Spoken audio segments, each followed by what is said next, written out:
माननीय सभापति जी, आजादी के बाद पहली बार देश में खंडित, विभाजनकारी विकास की अवधारणा को समाप्त करने वाली सरकारें यहाँ रहीं। लेकिन सौभाग्य से हमारे देश के प्रधानमंत्री नरेंद्र मोदी जी ने 2014 से इस देश में समावेशी, सर्वस्पर्शी विकास की राजनीति की नींव रखी। सभापति जी, देश की आजादी से पहले, देश की आजादी के बाद कांग्रेस ने खास तौर पर जो एससी समाज के लोग हैं, हमारे अनुसूचित जाति के समाज के लोग, उनका समर्थन लेने का तो काम किया, लेकिन उनके राजनीतिक नेतृत्व को कभी उभरने नहीं दिया। और इससे केवल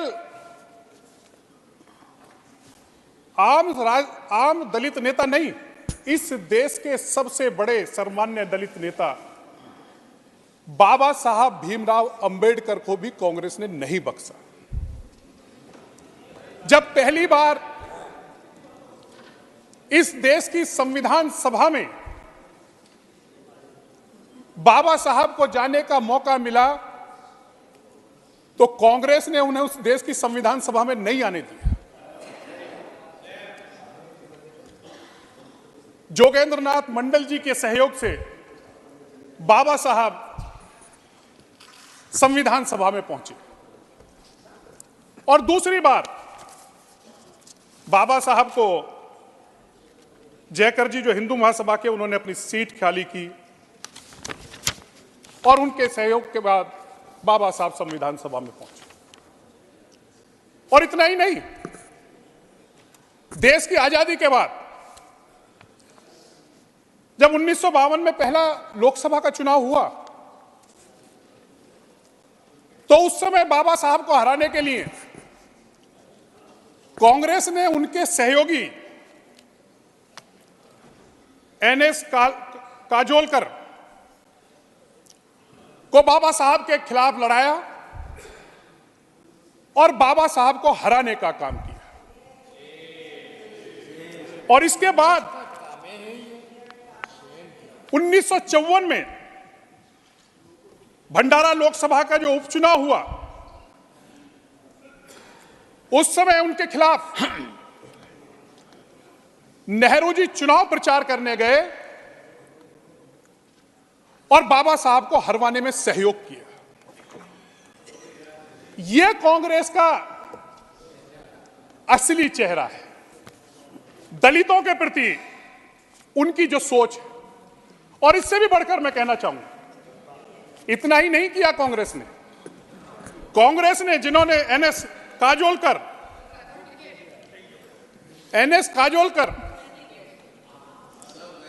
जिन्होंने बाबा साहब को हराने का काम किया, उन्हीं काजोलकर को समाज की सेवा करने के लिए पद्मश्री से सम्मानित करने का काम भी कांग्रेस ने किया। यह कांग्रेस की सोच है दलितों के प्रति। और इसी सोच के खिलाफ बाबा साहब ने 27 अक्टूबर 1951 के चुनाव अभियान के दौरान रामदासपुर, जालंधर, पंजाब में अपने भाषण में बाबा साहब ने कहा था, मैं कांग्रेस सरकार के साथ 4 साल तक सहयोग करूंगा। मैं अपनी सारी शक्ति, ईमानदारी से मातृभूमि की सेवा में लगा हूं, लेकिन इतने वर्षों के दौरान मैंने खुद को कांग्रेस के संगठन में विलय नहीं होने दिया। हम पहले ही चुनाव से कांग्रेस के खिलाफ लड़ते रहे, क्योंकि वह अनावश्यक रूप से हमारे अधिकारों में हस्तक्षेप कर रही है। और कांग्रेस के नेता पंडित नेहरू को देख लीजिए, ये बाबा साहब ने कहा है। कांग्रेस के नेता पंडित नेहरू को ही देख लीजिए, जिन्होंने 20 वर्षों के दौरान 2000 भाषण दिए। लगभग 20 वर्षों में 2000 भाषण नेहरू जी ने दिए, लेकिन उन्होंने एक बार भी अनुसूचित जाति के कल्याण के बारे में बात नहीं की। ये नेहरू जी के बारे में और कांग्रेस के बारे में बाबा साहब ने कहा। और इससे भी बढ़कर जो आरक्षण की आज बात करते हैं, आरक्षण की दुहाई देते हैं कांग्रेस के लोग, उसके बारे में नेहरू जी की क्या सोच थी? नेहरू जी की पुस्तक है latest to the chief minister के आरक्षण के क्रम संख्या 24, 25 और 26 में नेहरू जी ने कहा है कि I dislike any kind of reservation, more particularly in services. I react strongly against anything which lead to inefficiency and second-rate standard। ये आरक्षण के बारे में कांग्रेस और नेहरू जी की सोच थी। कांग्रेस जो नौकरी आरक्षण से नौकरी प्राप्त करने वाले लोग हैं, उनके बारे में नेहरू जी और कांग्रेस की सोच थी। वो उसने दोयम दर्जे का नागरिक मानते थे। ये कांग्रेस की सोच थी। और दूसरी तरफ लंबे समय तक कांग्रेस को उन राज्यों में शासन करने का मौका मिला जहां उनका जन्म हुआ, जहां बाबा साहब ने दीक्षा ली, जहां बाबा साहब ने शिक्षा प्राप्त की, जो बाबा साहब के पंच तीर्थ हैं। अगर उनकी हालत 2014 से पहले की हालत आप देखें तो 2014 से पहले जो बाबा साहब के पंच तीर्थ थे, वोट तो कांग्रेस ने लंबे समय अनुसूचित जाति के लोगों का लिया, लेकिन बाबा साहब के पंच तीर्थों की तरफ कभी ध्यान नहीं दिया, उनके विकास की तरफ कभी ध्यान नहीं दिया। मैं बधाई देना चाहता हूं इस देश के प्रधानमंत्री नरेंद्र मोदी जी को कि उन्होंने 2014 के बाद सरकार बनाने के बाद बाबा साहब के जो पंच तीर्थ हैं, जो हमारे आस्था के, जो हमारे दलित समाज, अनुसूचित जनजाति समाज के आस्था के स्थल हैं, उन स्थलों का अगर विकास किसी ने किया आजादी के बाद तो इस देश में नरेंद्र मोदी सरकार ने करने का काम किया। ये फर्क है सोच में, कांग्रेस और नरेंद्र मोदी जी की सरकार की सोच में फर्क। ये है फर्क नरेंद्र मोदी जी। और आप तो बैठे हैं, मुझे तो लगता है कि कांग्रेस के हमारे साथी कांग्रेस के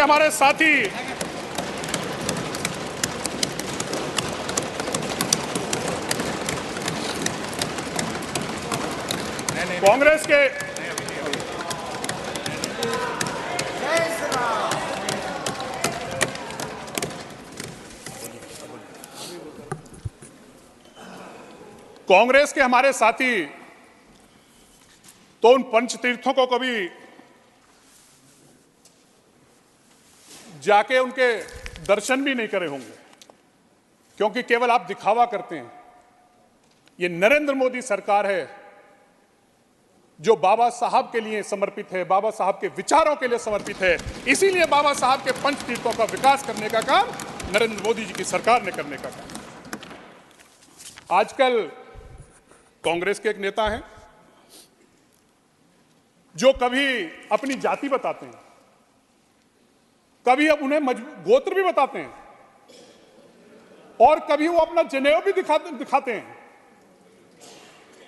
लेकिन वो समय समय पर अपना चेहरा और अपनी बातें बदलते रहते हैं। एक बार वो जनेऊ दिखाते थे, जाति बताई, गोत्र बताया, लेकिन आजकल उनको ओबीसी याद आ रहा है। लेकिन ओबीसी के प्रति कांग्रेस की सोच क्या है? नेहरू जी ने जिस जनगणना की वो बात आज कर रहे हैं, नेहरू जी के विचार क्या थे उस पे?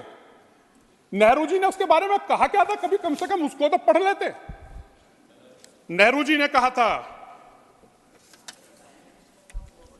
आजादी के बाद नेहरू सरकार ने निर्णय लिया था कि ओबीसी की भारतीय सूची की कोई आवश्यकता नहीं है।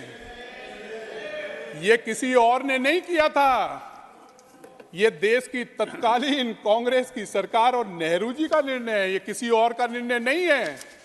आज आपको ओबीसी याद आ रहे हैं, आज आप ओबीसी की बात कर रहे हैं और ओबीसी की बात में भी ओबीसी की बात भी करना चाहते हैं। 3 आयोग बने आजादी के बाद। 3 आयोग किसने बनाए?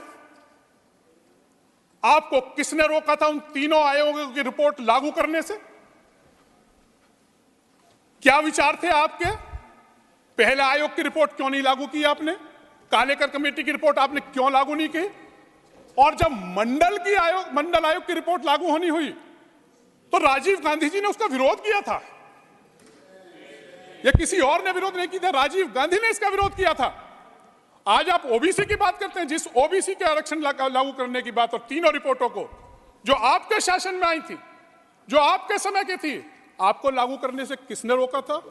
हां, आपको एक परेशानी है कि इस देश के बैकवर्ड समाज का सौभाग्य है कि देश की आजादी के बाद नरेंद्र मोदी जी के रूप में इस देश को पहला प्रथम बैकवर्ड प्रधानमंत्री मिला। यह आपको बर्दाश्त नहीं, इसे आप डाइजेस्ट नहीं कर पा रहे हैं। यह आपकी परेशानी है, इस परेशानी को हम समझ सकते हैं, लेकिन इस देश का पिछड़ा, इस देश का अनुसूचित जाति का लोग, इस देश का अगड़े समाज का जो सबसे नीचे पायदान पर रहने वाला व्यक्ति है, वो समझ चुका है कि उनके लिए अगर किसी ने काम किया है तो इस देश के प्रधानमंत्री नरेंद्र मोदी जी और नरेंद्र मोदी जी की सरकार ने करने का काम किया।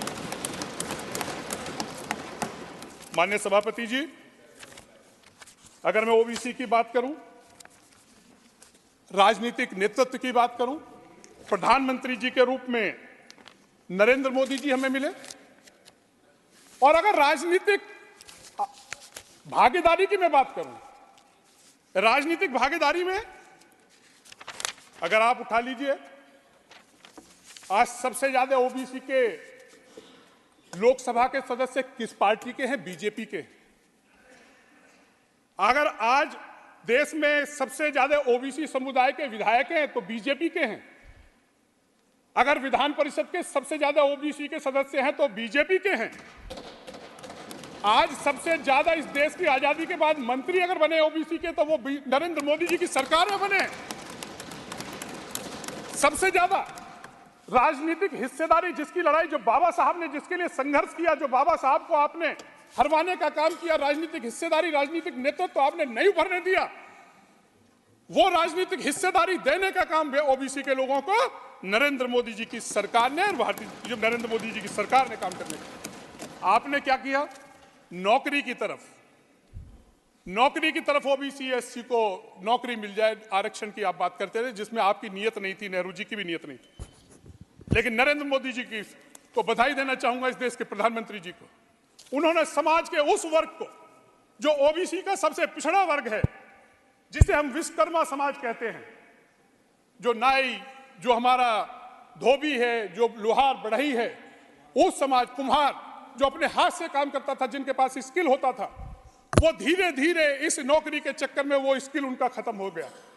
इस देश के प्रधानमंत्री ने समाज के उस वर्ग की चिंता करने का काम किया और विश्वकर्मा जैसी महत्वपूर्ण योजना उनके लिए लेकर आए, जिसमें उनको स्किल तो किया ही जाएगा, उनको साथ साथ उनको अपना व्यापार करने के लिए भी उनको संसाधन उपलब्ध कराए जाएंगे, उनको धनराशि उपलब्ध कराई जाएगी। ये इस देश के प्रधानमंत्री नरेंद्र मोदी जी की सोच। माननीय सभापति जी, किसानों को लेके एक बड़ी योजना, पहले किसानों से पहले मैं आयुष्मान के अपने अनुभव जरूर शेयर करना चाहूंगा। सभापति जी, आप भी किसान पुत्र हैं, आपने भी गांवों में देखा होगा अपने समय। गांव में अगर अक्सर हमारे बहुत से लोगों का अनुभव होगा जो रूरल बैकग्राउंड से आते हैं, वहां जाकर जब किसी गरीब परिवार का व्यक्ति बीमार हो जाता है और उसके पास इलाज के लिए पैसे नहीं होते, तो वो एक काम करता है कि पहले तो ये करता है कि कहीं से पैसे उसको उधार मिल जाए। अगर उसको गांव में कोई उधार भी नहीं देता था तो फिर उसके बाद वो कर्ज लेता था, और जब गंभीर बीमारी हो जाती थी, लाइलाज हो जाता था, वो संभव नहीं हो पाता था, तो वो अपने मरीज को अपने घर लेकर जाता था धन के अभाव में, और उसको समय का उसका इंतजार करता था। ये स्थिति हमारे गांवों में आम आदमी, गरीब आदमी की थी। ये पीड़ा थी इस देश की इस गरीब की इस पीड़ा को समझने का काम आयुष्मान योजना के माध्यम से देश के प्रधानमंत्री नरेंद्र मोदी जी ने किया। और आयुष्मान योजना लाकर इस देश में किसी भी गरीब परिवार के व्यक्ति को अब इलाज के लिए पैसे की जरूरत नहीं पड़ेगी। 5 लाख तक का इलाज फ्री देने का काम आयुष्मान योजना के माध्यम से देश के प्रधानमंत्री जी ने किया है। और सभापति जी, मुझे अब ये विकसित भारत जो हमारी यात्रा थी उसमें जाने का मौका मिला, कुछ लाभार्थियों से मिलने का भी मुझे मौका मिला। मैं 1-2 अनुभव बताकर अपनी बात समाप्त करना चाहूंगा। मैं एक महिला लाभार्थी से मिला। मैं महिला लाभार्थी से पूछा कि क्या तुम्हें लाभ मिला, क्या हुआ? उसने बताया कि मेरे घर में सांसद जी 5 लोगों को डेंगू हुआ था। मैंने कहा हुआ क्या फिर उसके बाद? बोले हम तो इलाज कराने गए और हमें 1 पैसा भी नहीं देना पड़ा, 5 का इलाज फ्री हुआ। तो मैंने कहा इससे पहले क्या होता? बोले सांसद जी हम नहीं इतना अच्छा इलाज करा पाते, अगर आयुष्मान कार्ड हमारे पास नहीं होता। और उन्होंने मंच से खड़े होकर इस देश के प्रधानमंत्री नरेंद्र मोदी जी का आभार व्यक्त करने का काम किया। मैं बहुत ज्यादा समय ले लेते हुए अंत में एक बात कहकर, दूर लोगों को पास करते हैं, दूर लोगों को पास करते हैं, काम हर एक खास करते हैं, काम हर एक खास करते हैं। मोदी नाम है उस इंसान का, साथ सबका विकास करते हैं। धन्यवाद।